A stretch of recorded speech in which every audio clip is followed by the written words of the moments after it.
Afin de rattraper les avancées technologiques des États-Unis et de la Chine, l'Union européenne va investir 200 milliards d'euros dans l'intelligence artificielle.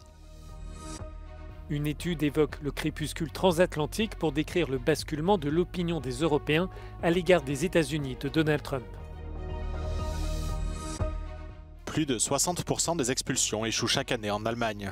Et plusieurs responsables politiques appellent à des changements profonds dans ce domaine au niveau européen.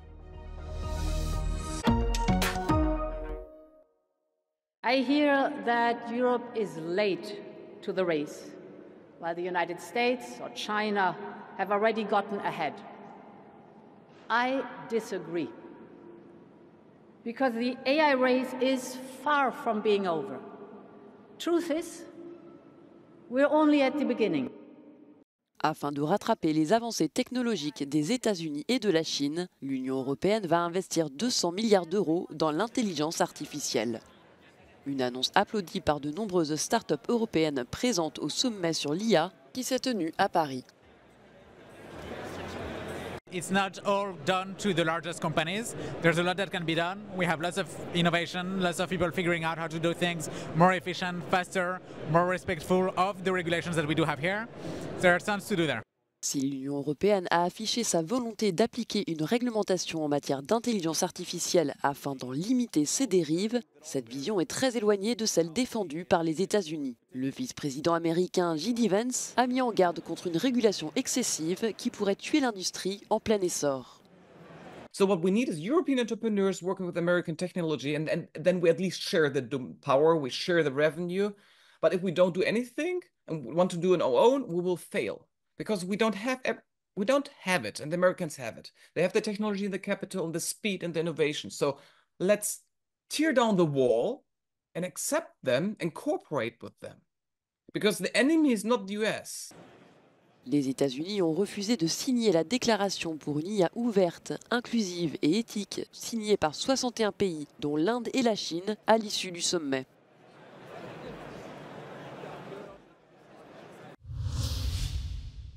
Of the damage to the United States of making America rich again.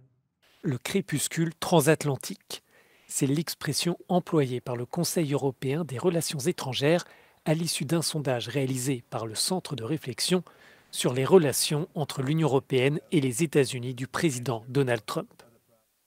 Selon l'étude publiée mercredi et réalisée dans 11 pays membres, 50% des personnes interrogées estiment que les États-Unis sont un partenaire nécessaire, contre 21% qui voient en Washington un allié. Ces chiffres marquent une bascule de l'opinion européenne. The main lesson is that citizens are already accepting and acknowledging the fact that Europeans and European leaders need to adopt a more pragmatic approach towards America. So in that polling, people do not show too strong illusions about the US. They kind of accept that if Trump wants it transactional, then we need to be open to a transaction as well. Face au slogan de l'Amérique d'abord de Donald Trump, les auteurs du rapport suggèrent à l'Union de se préparer à défendre ses intérêts et à tourner la page du lien transatlantique historique. So we call it a transatlantic twilight because we believe that the old transatlanticism is over and the new one is supposed to be born. It can be born based on the action of the European mainstream, who could adopt a more transactional and pragmatic approach. In such a scenario, yes, the transatlantic relationship would be based less on the values than it was the case in the past. Le sondage souligne les divergences de perception entre les États membres à l'égard du nouveau président américain. Le républicain dispose d'une image positive en Hongrie et en Bulgarie. En revanche, le Danemark et l'Allemagne sont beaucoup plus sceptiques. C'est pourquoi les auteurs de l'étude appellent les dirigeants de l'Union à ne pas agir isolément pour tenter d'établir une relation privilégiée avec Donald Trump aux dépens des partenaires européens.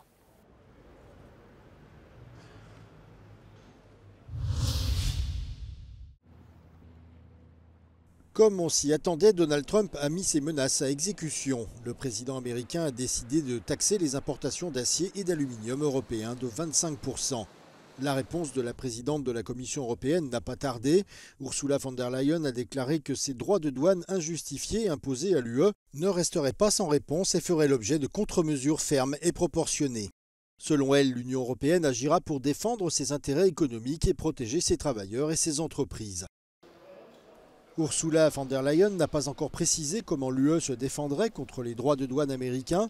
Cependant, son message a reçu le soutien d'un grand nombre d'eurodéputés, mais pas du groupe d'extrême droite des Patriotes pour l'Europe, qui estime que le Green Deal est en partie responsable de cette situation. Quiero proteger a nuestros productores de aceite, a los de tomate, a nuestro sector pesquero, al productor de cebolla y al del acero, el del aluminio o al de los coches.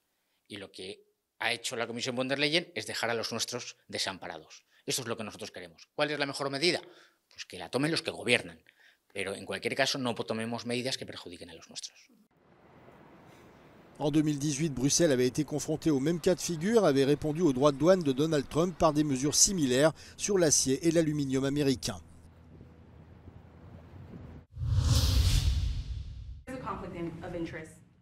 Le président américain Donald Trump et son conseiller Elon Musk défendent les coupes budgétaires et les suppressions de postes fédéraux dans le cadre de leur programme dit d'efficacité gouvernementale. Lors d'une rare séance de questions-réponses entre Elon Musk et des journalistes, le milliardaire a affirmé mardi que son programme ne visait pas à prendre le contrôle du gouvernement, mais à répondre aux demandes des électeurs. Transparency is what builds trust, not simply somebody asserting trust. So not somebody saying they're trustworthy, but transparency, so you can see everything that's going on. And then you can see, am I doing something that benefits one of my companies or not? It's totally obvious. And we thought that we would not let him do that segment or look in that area if we thought there was a lack of transparency or a conflict of interest. And we watched that also. He's a big businessman. He's a successful guy. That's why we want him doing this. We don't want an unsuccessful guy doing this. Donald Trump et Elon Musk poussent les employés fédéraux à démissionner en échange d'incitations financières. Mais leur plan est actuellement en suspens pendant qu'un juge examine sa légalité.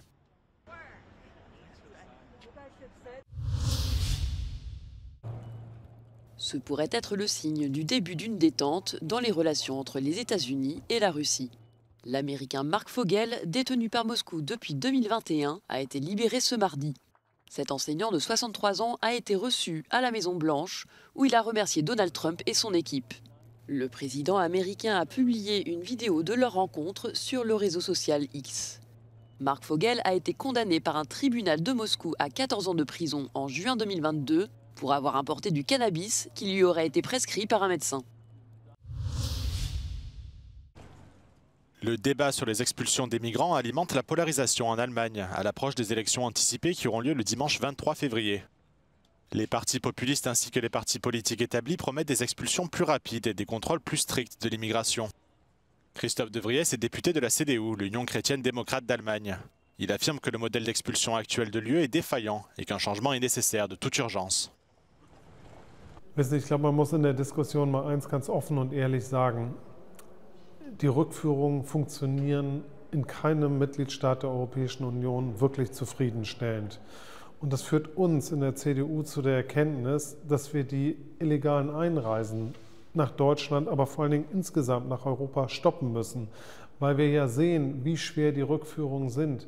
Und wenn die Menschen erstmal eingereist sind, sind die rechtlichen und tatsächlichen Hürden für die Abschiebung so groß, dass wir das niemals so zufriedenstellend hinbekommen werden, wie das eigentlich notwendig und wünschenswert wäre.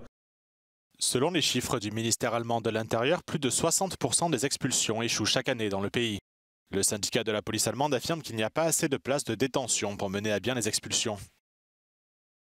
Wir müssen letztendlich europäisch arbeiten. Das heißt, wir müssen alle Länder in der Europäischen Union an einen Tisch bekommen, sodass wir letztendlich eine Vorgehensweise haben. Gleiche Bedingungen für alle Menschen, die bei uns Asyl und letztendlich Schutzersuchen stellen. Wir brauchen einen klaren Verteilungsschlüssel für alle und wir müssen unsere europäischen Außengrenzen viel besser schützen. Hier bedarf es Frontex, die stark aufgestockt werden müssen, die europäischen Außengrenzen mit den jeweiligen Ländern besser schützen, um letztendlich dadurch die Reisefreiheit innerhalb von Europa nicht zu gefährden.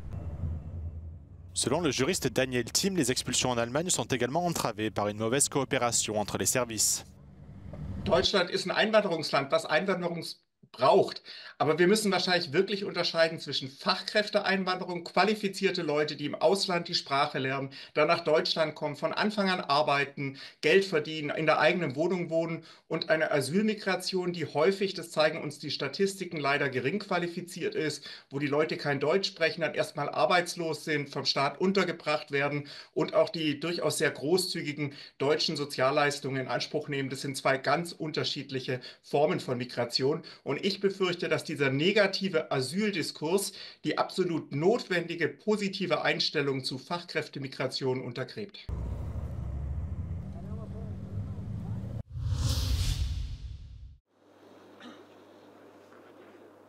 La Lituanie, l'Estonie et la Lettonie se sont officiellement déconnectés du réseau électrique russe ce week-end pour se raccorder à celui de l'Union européenne. Si les pays baltes ont cessé d'acheter de l'électricité à Moscou depuis 2022, leur réseau était toujours connecté à la Russie qui contrôlait notamment sa fréquence électrique. La déconnexion de ce week-end a entraîné une augmentation des prix de l'électricité dans la région, notamment en Estonie. Selon les experts du pays, cette hausse est principalement due à des conditions météorologiques défavorables et aux règles de fixation des tarifs de l'électricité de l'Union européenne. Une autre raison à cette augmentation, le sabotage d'un câble sous-marin entre la Lituanie et la Suède en février dernier. Cette dégradation a réduit le nombre de connexions du réseau électrique estonien.